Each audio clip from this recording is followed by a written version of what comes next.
The New York Knicks have a major problem as one of their franchise favorite players has struggled greatly this season, and we got to talk about exactly what the New York Knicks need to do and who is struggling, what's going on. What's up, guys?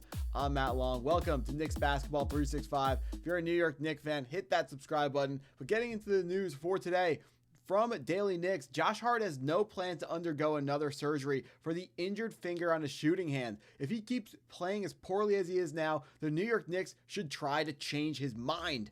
Since making his regular season debut, Hart has been, quite frankly, nightmarishly bad. Many are wondering whether or not they may push him to get surgery, recover, and then regroup later in the season. And from Daily Knicks, they say it won't, saying Josh Hart is not gonna take a second, regroup, figure out a way to get himself healthy and get back into the form that Knicks fans are accustomed to seeing him play in. Josh Hart, we are used to watching him be the menace in transition, the guy that's always willing to push the basketball, which he's been trying to do this season, but his numbers have been cut. His minutes have been cut by new head coach Mike Brown because Tom Thibodeau loved to play Josh Hart as many minutes as he could possibly handle, and Mike Brown is going to make sure our guys are healthy for the playoffs. But right now, the numbers for Josh Hart are just not where anyone wants to see them be. Currently shooting 21.1% from the field. That's like, you can't even play. If you're going to be shooting that poorly, I don't even understand how you could put someone like that on the basketball court. So that's a problem for Josh Hart.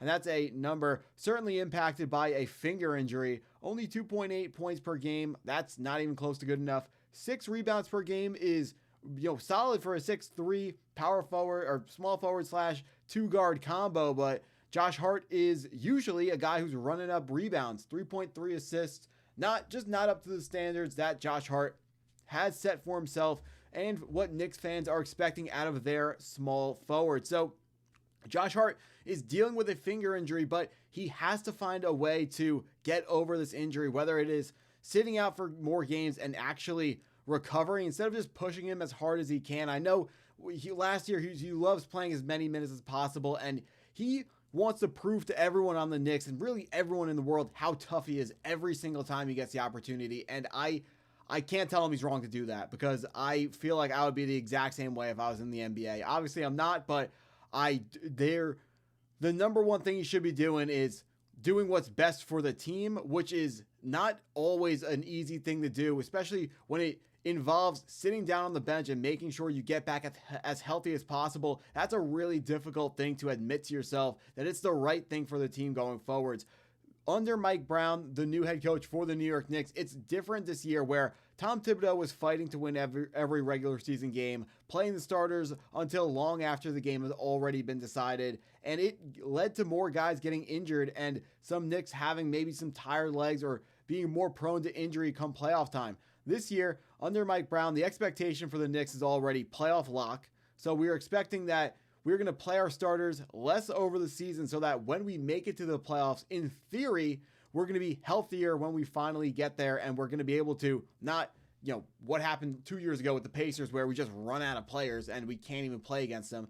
In the new NBA, the league is shifting away from just the big three era where one star is going to completely shift which team is going to be better on the floor, and it's turning into more team-based basketball, which is amazing to see because think about the Indiana Pacers, the team who won the East last year. They have Tyrese Halliburton, who's like maybe the 5th best player in the East. He's not better than Brunson. He's not better than Giannis. Not better than Tatum.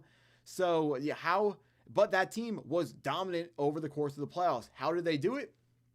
It's because it's about teams now, not about just star players in the East. So Josh Hart is a very, very important depth piece for the New York Knicks in a league that finally rewards depth, and it's so fresh and exciting to see. Speaking of depth, if we look at the depth chart for the New York Knicks, as I fumble over where it is, here it is. We got, right now Josh Hart listed as the backup forward behind, OG or Karl-Anthony Towns, depending on wherever he's going to slot in. Really, he's going to play any position from shooting guard, not going to shoot well, but he can theoretically slot into that position, small forward or power forward. But if Josh Hart has to miss extra time, does that mean Guerschon Yabusele is going to fill into that role? Probably Laundry. We're just going to see more Laundry Shamet, more Jordan Clarkson. Jordan Clarkson, one of the first players that the New York Knicks went out and got in free agency, a let's just say, preferred target, someone that the Knicks were hot after as soon as free agency opened. They wanted to make sure they brought in Jordan Clarkson,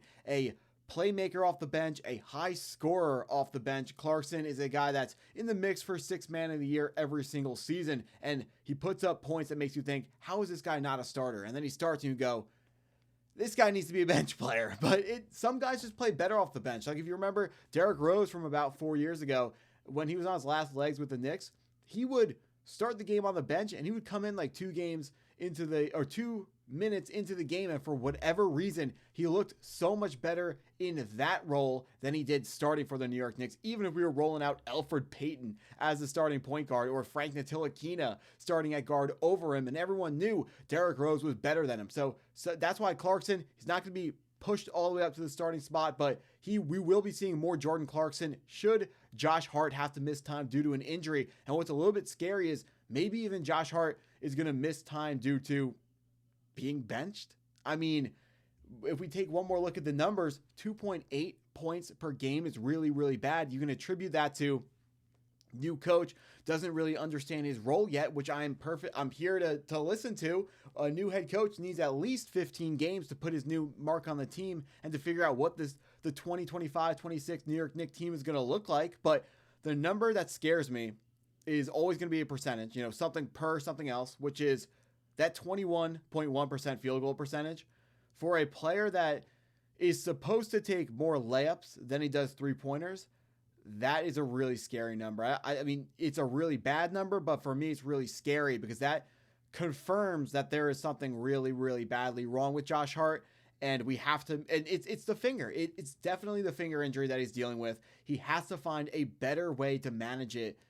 It sucks to have to sit on the bench and have to wait out an injury, especially when you feel like you can play, because when it's just a finger, you go, I got the rest of my hand. I can make this work. But for whatever reason right now, Josh Hart is not making it work, and it's hurting the Knicks overall as a team. Right now, 2-5, the New York Knicks get their next opportunity to make that winning percentage to get back to 500 against the Chicago Bulls in a rematch. This time it's going to be at the Garden, 6 p.m. on Sunday. So we're going to see whether or not Mike Brown decides to make a change with Josh Hart, but I'm excited to see how that works. One important change coming to the lineup, Mitchell Robinson, finally back healthy. Good to see him back in the lineup, even if it is in a heartbreaking loss to the Chicago Bulls last night. Chicago Bulls, the final team left undefeated in the Eastern Conference. Does that make them the best team?